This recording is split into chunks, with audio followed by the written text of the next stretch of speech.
تارکین وطن جو تلاش روزگار میں اپنا وطن ترک کر کے چھوڑ کر دور دیس نکل جاتے ہیں تاکہ اپنے گھر والوں کو بہتر معاشی مستقبل دے سکیں اور سہولیات فراہم کر سکیں، اس کے لیے وہ انسانی اسمگلروں کا شکار ہوتے ہیں، انہیں لاکھوں روپے بھرتے ہیں۔ ان لوگوں کو دبئی لے جایا گیا، وہاں سے لیبیا لے جایا گیا، اور لیبیا سے پھر جہاں 24 گھنٹے میں ایک بار کھانا اور ایک پانی کی بوتل دی جاتی تھی، جہاں لائف جیکٹ کے پیسے پھر دوبارہ الگ سے ان سے لیے گئے۔ تارکین وطن پاکستانیوں کو 3 کشتیوں میں بھرا گیا جن کے ملاح بھی اناڑی تھے۔ پوری رات کھلے سمندر میں یہ کشتیاں ہچکولے کھاتی رہیں، اور بالآخر ایک بڑے جہاز پر چڑھنے کی کوشش میں 40 پاکستانی کھلے سمندر میں ڈوب کر جاں بحق ہو گئے، شاید شہید ہو گئے۔ جب اپنے ملک میں روزگار نہیں ہوگا تو نوجوان اپنا ملک چھوڑ کر انسانی اسمگلروں کو پیسے دے کر دوسرے ملکوں میں جانے کی کوشش کریں گے، اور یہ بڑی کامن کہانی ہے جو پچھلی کئی دہائیوں سے چلی آ رہی ہے۔ تارکین وطن کی کشتیاں ڈوبتی ہیں اور ان میں پاکستانی ہوتے ہیں جن کی ماؤں بہنوں نے انہیں بڑے ارمانوں سے رخصت کیا ہوتا ہے، جو اپنی ماں کا ماتھا چوم کر بہنوں کے سر پر پیار دے کر گھر سے نکلتے ہیں اور کہتے ہیں کہ بس دیکھنا چند سال میں اب حالات بہت بہتر ہو جائیں گے۔ انہیں نہیں پتا ہوتا وہ موت کی آغوش میں جا رہے ہیں، انہیں نہیں پتا ہوتا کہ کس گھڑی موت انہیں آ دبوچے گی۔ اس کا ذمہ دار بھی اگر حکومت کو نہ ٹھہرائیں تو آپ بتائیں کس کو ٹھہرائیں؟ ایک طرف ملک میں وہ ڈانس پارٹیاں ہیں، وہ قوالی نائٹس ہیں، وہ مہندیاں ہیں، وہ مائیوں کی تقریبات ہیں جہاں ڈالرز اڑائے جا رہے ہیں، جہاں 100 اور 1000 اور 50 اور 10 کے نوٹوں کی تو گڈی اڑائی نہیں جاتی، وہ تو یوں کھول کے پوری گڈی یوں پھینک دیتے ہیں۔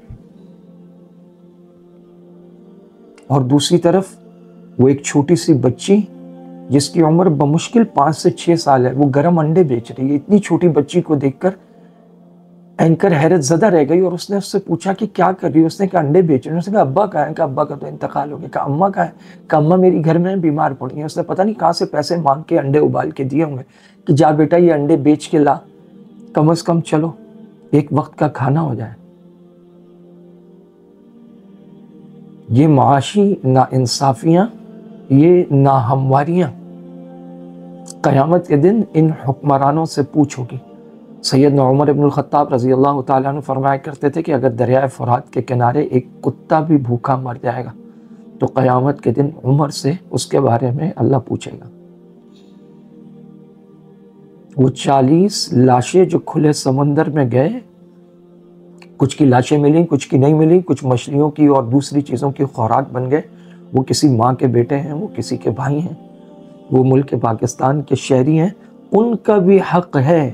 ابھی پارلیمنٹ میں لوگوں کی پورے 100% سے بھی زیادہ، کسی کی 94,000 تنخواہ تھی تو 3 لاکھ ہو گئی، 1.5 لاکھ تھی تو 6 لاکھ ہو گئی، وزیروں مشیروں کو 9 ساڑھے 9 لاکھ ٹی اے سستے ٹکٹ اس کے علاوہ ہیں، جن کے ووٹ لے کر، جنہیں سہانے خواب دکھا کر ان اسمبلیوں تک پہنچتے ہیں، کس بے دردی سے اپنے مشاہدے اور وظیفے بڑھا رہے ہیں، اور دوسری طرف ہمارے ملک کے جوان اور نوجوان ہیں جو چند لقمے رزق کمانے کی بھی فیسلٹی یہاں ملک میں نہیں رکھتے، اور انہیں زمینیں بیچ کر، زیور بیچ کر، گھر گروی رکھ کر، حتیٰ کہ بعض لوگ اللہ تعالیٰ معاف فرمائے سود پر قرضے لے کر اس ملک سے بھاگنے کی کوشش کر رہے ہیں۔